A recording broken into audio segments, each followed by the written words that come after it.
Mais je voudrais qu'on élague rapidement l'absence du Cameroun à la Coupe du Monde avec Samuel Eto'o qui lui accuse Marc Brice et André Onana.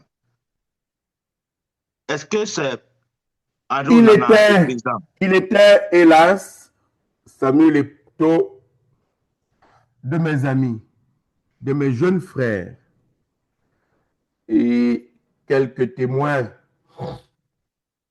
existent pour témoigner de la profondeur des relations que je croyais existantes entre lui et moi. Puis du fait des flagorneurs, parce qu'il n'aime pas Samuel Eto'o qu'on lui dise ce qu'il ne veut pas entendre. Or, il y a plein de choses qu'il devrait écouter.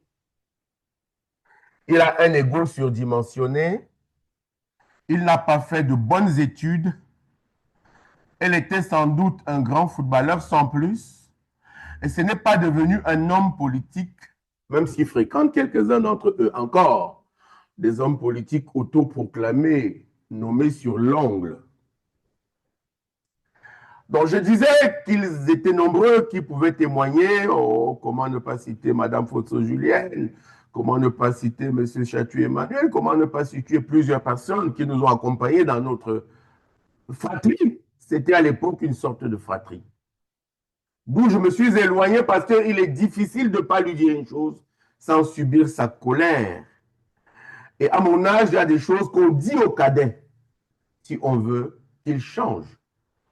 Et à 48 ans, il me semble qu'il a encore sa vie devant lui, qu'il peut changer, qu'il doit changer. Attends, Il m'a semblé vous avez dit enfant 48 ans. naturel. Il me semble qu'il venait de peut-être 42 ans, mais vous avez dit 48 ans. Est-ce qu'il y a pas un problème? 48 ans, il me semble qu'il a des choses à vivre encore. Je reprends ce que j'ai dit. 48 ans, il a des choses à vivre encore et que pour qu'il les vive, il faut qu'il soit très bien conseillé.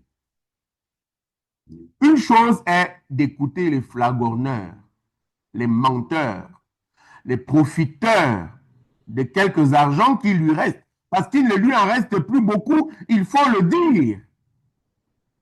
Une autre chose est de l'accompagner dans ses lubies. Parce que c'est lui qui tombera et pas les flatteurs. Et si on l'aime, il faut lui dire la vérité. Depuis qu'il est arrivé à la FECAFOOT, c'est que procès au tribunal, d'être ici et là, hein, tel a été exclu de la FECAFOOT, tel est chassé. Je ne veux plus saluer l'autre. L'autre est en prison. L'autre a des plaintes. L'autre a ceci. Ça n'en finit plus. Cette cacophonie n'a jamais existé. Elle n'existe pas quand on peut se placer sur 48 ans et projeter sa vie sur 80, pourquoi pas 90 ans. Il faut, et c'est pour cela que chez les Latins, chez les Romains notamment, il y avait toujours quelqu'un à côté qui était payé par l'État de Rome pour dire à César à l'oreille, tu n'es qu'un humain. Tu n'es qu'un humain. Dans tous les actes quotidiens de César, il y avait tous les pouvoirs qui pouvaient décider du droit de vie ou de mort d'un homme ou d'un État. La France en sait quelque chose, la Gaule. Eh bien, il y avait toujours quelqu'un à côté de César pour lui dire, tu n'es qu'un humain. Tu n'es qu'un humain. Cela est nécessaire. Ce genre d'homme, pour amener quelqu'un qui ne se tient plus, que son ego a enveloppé dans une sorte de nuage toxique, qui quand vous dites la moindre chose vraie contre lui, envoie une batterie de mal alphabétisés, de gens stupides. Donc, pour le terme imbécile, pour vous insulter à longueur de journée, qu'est-ce que c'est qu'un imbécile? C'est un ignare. C'est quelqu'un qui apprécie mal la situation. C'est un imbécile. Et dans le cas de plusieurs qui prennent sur lui comme profession, sur eux comme profession, d'insulter les gens, soi-disant pour plaire à Eto'o-Fils, ce sont des imbéciles et des ignares, c'est-à-dire des gens qui apprécient mal l'étant, étant entendu comme un étant, un existant, une situation, une réalité. Voilà ce que c'est qu'un imbécile. Il y en a, hélas, plusieurs qui l'ont entraîné dans cette dérive totalitaire. La présente Coupe du Monde où les lions ne sont pas est le fait de mon petit frère et ton fils. Il n'y a pas un autre. Il n'y a pas d'excuse. Il n'y a pas d'explication. S'il est un tant soit peu honnête, si des gens qui l'entourent l'aiment encore un peu, ils doivent le faire asseoir pour qu'il fasse son aggiornamento. Qu'est-ce que j'ai fait quand j'ai pris le brassard des Lions? J'ai refusé le drapeau. J'ai monté les joueurs contre les autres. L'équipe s'est divisée en deux. J'ai distribué des Rolex aux gens qui les ont refusés. On a parlé des histoires d'infidélité, des choses innommables sur les pratiques sexuelles. On fait cours dans les lions indomptables. Des choses d'argent sont intervenues. Les gens qui doivent payer les prix, couper leurs primes et les distribuer. C'est incroyable. On n'en finit plus. Pour les simples qualifications, on a eu ici un monsieur que je ne connais pas spécialement, monsieur Malbrice. Il a entretenu les Lions sans défaite. Vous avez vu son parcours?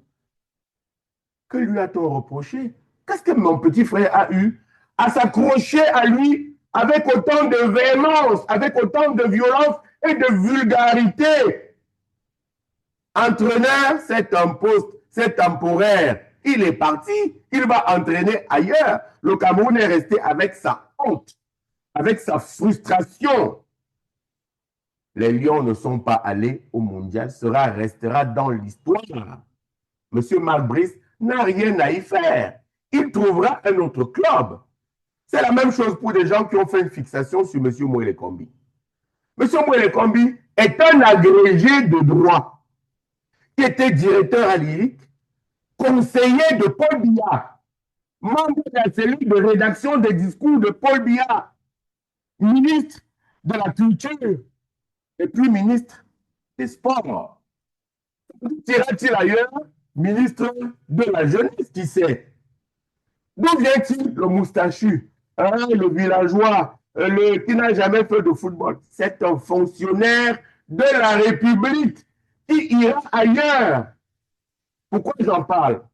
Parce que ce sont des analphabètes, des imbéciles, entendus comme je l'ai développé tout à l'heure, qui sont responsables de cette cabale autour de celui qui, à l'époque, M. Eto'o-Fils, devait sans doute présenter de bonnes dispositions à écouter. Mais M. Eto'o-Fils est le genre à qui il faut dire non brutalement et il s'arrête. Je l'ai fait par moment et il a arrêté. C'est donc possible, on peut le changer. Il était dans cette dérive. Et ceux qui l'ont accompagné ne l'ont pas aidé et ont enfoncé le Cameroun. En cela, ils ont des comptes à rendre au peuple camerounais. Pour cela, il faut dire qui finance le voyage de M. Eto'o-Fils à travers le monde pendant cette canne, quand je sais que la FECAFOOT a des difficultés pour payer ses fonctionnaires. Voyez, il va de l'entourage des hommes, comme de leur formation, comme de leur disposition. Qu'est-ce que c'est que le football? On a mis deux poteaux, on a tiré au milieu un ballon et les gens ont crié oh, c'est ça qu'on appelle un but. Ça ne vous fait pas des gens intelligents. Ça ne développe pas un pays. Sinon, le Brésil serait le pays le plus développé du monde. Non. Il faut toute proportion garder, enlever tout ce qu'on peut appeler, au terme de l'analyse du football au Cameroun, les hors-jeux. Ce sont des hors-jeux que de s'intéresser aux choses de quelqu'un qui s'est imposé président de la FECAFOOT. Bien sûr.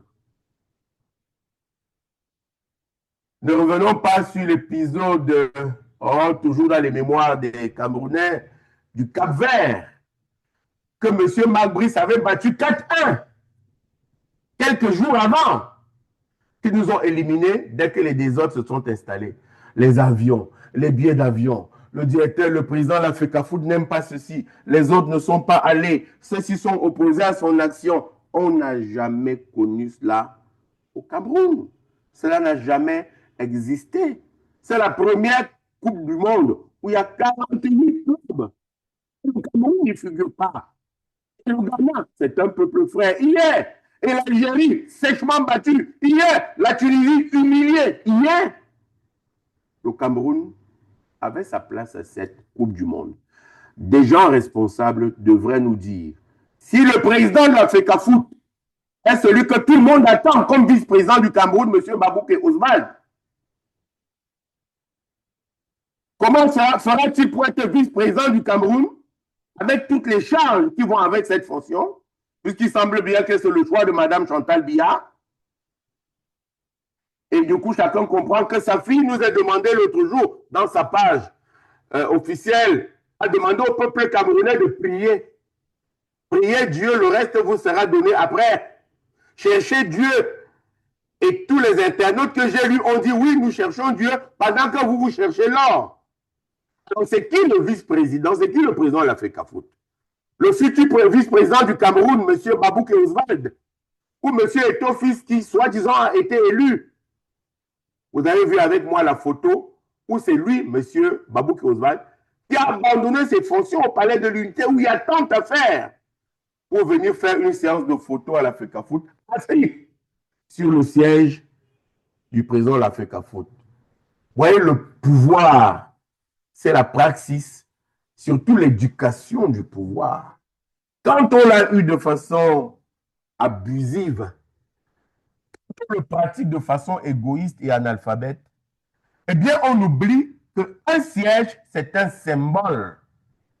Que la photo de Paul Biya dans les ministères, c'est la preuve qu'il est le président du Cameroun. Que celui qui s'assoit sur le fauteuil du président de l'Africa Foot, c'est le président de l'Africa Foot. Et que ce bicéphalisme qu'on nous a montré est grave et dangereux. Il est dans le fait de quelques personnes qui, quoique footballeurs, n'ont pas lu les bons livres. Cette Coupe du Monde est la preuve de la désunion, est la preuve de la flagornerie, de la flatterie, est la preuve d'un peuple qui n'a ni passif, ni histoire, ni avenir, et qui doit reposer le problème de son destin. Voilà. Chantal Roger, vous avez dit que Eto'o avait 48 ans, mais il m'a semblé, sauf erreur de ma part, il m'a semblé qu'il venait de fêter ses 42 ans. Et puis, vous avez évoqué un monsieur qui travaille à la présidence, dont la fille conseille aux gens d'aller chercher Dieu, alors qu'eux, ils cherchaient de l'or. Il me semble que ce monsieur est pasteur. Au Cameroun, vous voyez, il y a une sorte d'amalgame qui fait que si vous n'aviez pas notre chaîne de télévision, il fallait créer autre chose pour essayer de resensibiliser à ce sujet. J'ai regardé avec beaucoup d'admiration Mme Kalice Beyala qui se bat pour réarmer politiquement et intellectuellement le peuple. J'oublie comment s'appelle ce groupe de réflexion. Et donc, pour rentrer sur votre... Kalice Beyala, réarmement moral du peuple camerounais. Voilà, réarmement moral du peuple camerounais. Pour dire que c'est une urgence aujourd'hui. Passons sur l'âge de M. Eto'o-Fils, 42 ans, 48 ans, ou 52 même, l'histoire dira. Chacun choisira. Mais plusieurs contemporains pensent que ce n'est toujours pas loin de 48 ans. À ce sujet, lui-même dira au peuple camerounais quel âge il a réellement, encore que ça ne me semble pas le plus important. Sur le fonctionnaire qui allait s'asseoir, qu'on crédite d'une fortune immense, il vient de la région la plus pauvre, la mienne, du Cameroun, qui est pasteur des églises, donc supposé enseigner la modestie. Je voulais m'arrêter sur deux faits simples. Les voitures dont j'ai fait cas et le scandale qui a suivi, et le scandale immédiatement éteint. Des grosses cylindrées arrivées à Kribi et soi-disant appartenant à un blanc-bec au cabinet civil. Et chacun savait bien où était la destination définitive de ces voitures. Et des scandales de l'or où on attend qu'il y ait la clarification de il fait quoi dans l'or. Moi, je voulais m'arrêter sans doute sur la voiture qui a transporté l'autre pasteur, l'épouse de notre pasteur Bling Bling, propriétaire des stations d'essence et de beaucoup d'autres choses, des restaurants à Yaoundé. Il y a des mines d'or. Pour ne pas dire le plus. Et C'est une voiture, je l'ai lu dans les réseaux sociaux, qui coûte près de 500 de nos millions de francs. Voyez, c'est-à-dire presque le milliard. Et 1 milliard, c'est 1000 millions. Et le président Biya de la République du Cameroun, lui, est venu dans une voiture qui coûte 350 millions, pas loin de là. Donc, pour venir le 20 mai, une dame, pasteur, épouse de l'autre pasteur, est venue avec une voiture plus chère à l'achat que celle du chef de l'État. Encore que ce n'est pas la voiture du chef de l'État, c'est celle de la République du Cameroun, louée au président en fonction. Il y a donc des fortunes de ce genre. Madame Achamofan, chacun sait, la pauvre, dans quelles circonstances elle travaille. Je voulais vous suggérer 2 phrases. La fin n'est plus loin. Et il y aura des procès. Et des gens paieront. N'en doutez jamais.